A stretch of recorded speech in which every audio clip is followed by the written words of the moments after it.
Evangelho de Jesus, conforme escreveu Marcos, capítulo de número 15, versículo de número 9, diz a palavra: E Pilatos lhes respondeu dizendo: Quereis que vos solte o rei dos judeus?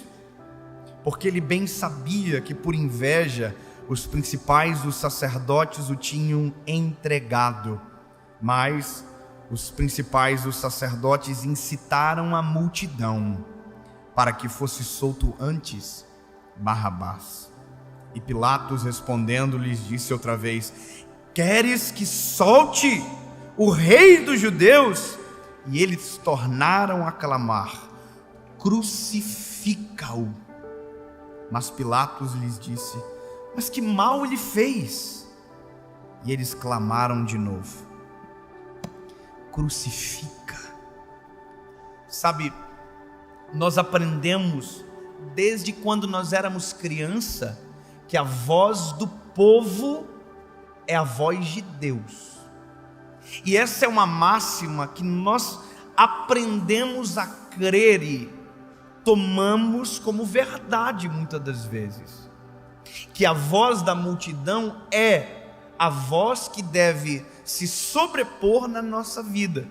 Ou seja, se a multidão apoia, é bom. Se a multidão não apoia, está errado. Parece que nós sempre estamos fazendo dependendo da aprovação das pessoas. Até porque parece que se todo mundo gosta, está dando certo. Ou se ninguém gosta, está dando errado. Então, quando nós entramos nesse ciclo de análise, aonde nós passamos a acreditar que a voz do povo é a voz de Deus, nós esquecemos que a voz de Deus nem sempre acompanha a voz do povo. Que a voz de Deus ela é singular. Que a voz de Deus é diferente de massa. Que a voz de Deus ela é certeira, que a voz de Deus, independente do que alguém está dizendo, ela é distinta. Ou seja, a voz do povo não é a mais importante, porque ela oscila, e a prova disso está no texto que a gente acabou de ler. Já parou para pensar que Jesus foi seguido por multidões a vida inteira? Que aonde Jesus estava, a Bíblia faz questão de dizer que havia multidões, que havia centenas de milhares de pessoas à volta dele. Óbvio, multidões tinham os seus interesses. Afinal de contas, aonde Jesus andava, aonde Jesus estava, milagres poderosos e extraordinários aconteciam. Quem é que não gostaria de estar perto de um homem como esse? Agora, olha como a multidão é perigosa. Essa multidão ovacionava ele: Jesus, filho de Davi, Jesus, o Messias. E todo mundo tocava, e todo mundo gritava, e todo mundo apertava. É a mesma multidão que quando Jesus entrou em Jerusalém gritou: Hosana, Hosana nas alturas.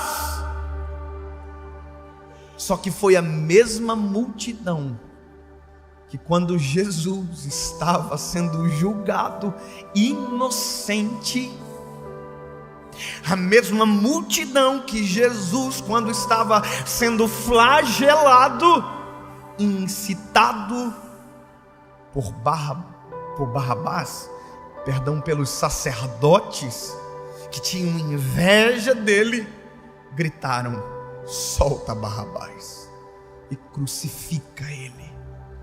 Imagina Jesus olhando a multidão e no meio da multidão enxergando paralíticos que agora andavam.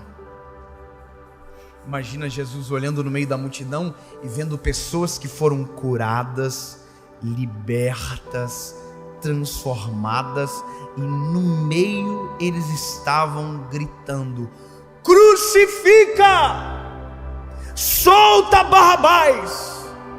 Ou seja, se o nosso coração estiver preso na reação da multidão que nos cerca, outrora, em algum momento, a gente vai se frustrar. Em algum momento nosso coração vai ser ferido e machucado. Por isso que a voz da multidão não pode determinar o nosso propósito.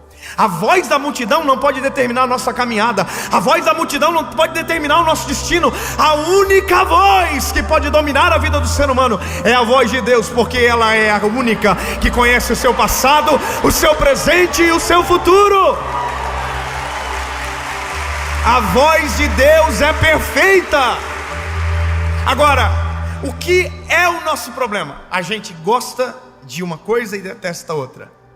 Vaia, a gente detesta. Aplauso, a gente se apaixona. Agora, a mesma multidão que aplaude tem boca para vaiar. A mesma multidão que vaia tem mão para aplaudir. Por isso que é perigoso, porque multidão se interessa pelos seus interesses. Você só serve quando os interesses da multidão são resguardados. Quando os interesses da multidão não são mais atendidos, a vaia se torna realidade. E esse é o problema. Deus nos deu propósitos que independem da aprovação da multidão. Deus nos deu propósitos eternos, que não precisa de dizer maravilhoso, ou de alguém dizer que horrível. Então, meu lindo, guarda o seu coração. Guarda o seu coração do aplauso e guarda o seu coração da vaia. Guarda o seu coração da aprovação e guarda o seu coração da reprovação, porque a única voz que tem que servir para você é a voz de Deus, que sabe tudo sobre a sua história.